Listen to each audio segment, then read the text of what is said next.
کہ آپ بھی ان خواتین میں شامل ہیں جنہیں بار بار خارش، جلن، سفید گاڑھ خراج یا بار بار اینٹی فنگل کریم استعمال کرنے پڑتے ہیں اور پھر بھی چند ہفتوں بعد مسئلہ واپس آ جاتا ہے؟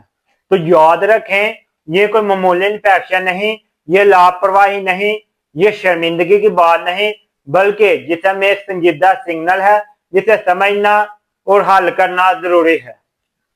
اب ہم آپ کو آسان لفظوں میں سمجھاتے ہیں کہ یسٹ انفیکشن کیا ہے۔ یسٹ انفیکشن ایک فنگس کی وجہ سے ہوتا ہے جسے کینڈیڈا البیکینس کہتے ہیں۔ یہ فنگس قدرتی طور پر جسم میں موجود ہوتی ہے، لیکن جب توازن بگڑتا ہے تو یہ حد سے زیادہ بڑھ جاتی ہے اور پھر پیدا ہوتی ہے خارش، جلن، سفید مادہ، بعض اوقات درد اور سوجن بھی شروع ہو جاتی ہے۔ اگر ایک سال میں 3 یا اس سے زیادہ بار یسٹ انفیکشن ہو تو اسے کرونک یسٹ انفیکشن کہا جاتا ہے۔ یہ عام انفیکشن نہیں بلکہ کسی اندرونی مسئلے کی نشانی ہے۔ اب اس کی 5 وجوہات دیکھتے ہیں جس کی وجہ سے یسٹ انفیکشن ہوتا ہے۔ اس میں سب سے پہلی وجہ کمزور قوت مدافعت ہے۔ جب آپ کے جسم میں قوت کم ہوگی تو فنگس قابو سے باہر ہوتی جائے گی۔ دوائیں وقتی آرام دیتی ہیں مگر مسئلہ جد سے کم نہیں ہوتا۔ یہ کمزوری ہو سکتی ہے، ذہنی دباؤ، نیند کی کمی، مسلسل بیماری یا وٹامن کی کمی بھی ہو سکتی ہے۔ وجہ نمبر 2 ڈائبٹیز ہے۔ یہ سب سے اہم اور نظر انداز کیے جانے والی وجہ ہے۔ خون میں شوگر زیادہ ہو تو یسٹ کو غذا ملتی ہے، انفیکشن بار بار لوٹ آتا ہے۔ بہت سی خواتین کو پہلا سگنل یسٹ انفیکشن کی صورت میں ملتا ہے کہ انہیں شوگر ہے۔ وجہ نمبر 3 ہارمون کی تبدیلی۔ ہارمون تبدیلی یسٹ کو بڑھاتے ہیں۔ حمل، birth control pills, hormone injection, اس دوران جسم کا قدرتی بیکٹیریا توازن بگڑ جاتا ہے۔ وجہ نمبر 4 اینٹی بایوٹکس کا زیادہ استعمال۔ اینٹی بایوٹکس برے جراثیم کے ساتھ اچھے بیکٹیریا بھی مار دیتے ہیں۔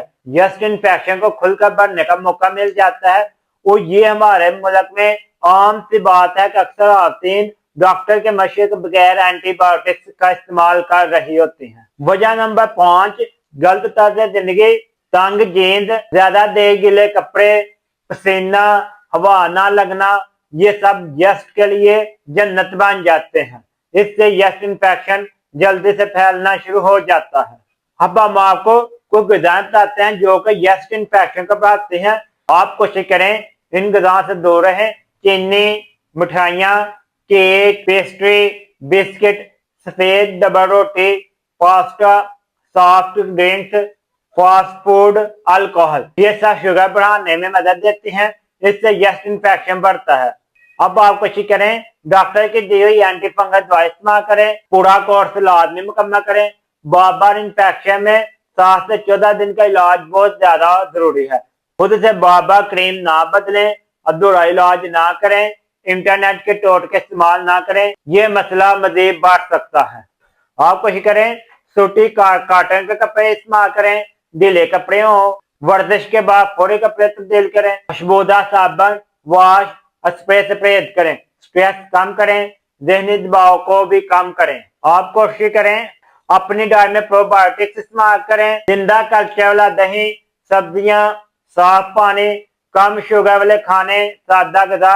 یاد رکھیں یہ علاج کا متبادل نہیں بلکہ علاج کو سپورٹ کرتے ہیں۔ اگر آپ میں چند علامات ہیں تو آپ دیر نہ کریں، فوری کسی اچھے ڈاکٹر سے رجوع کریں۔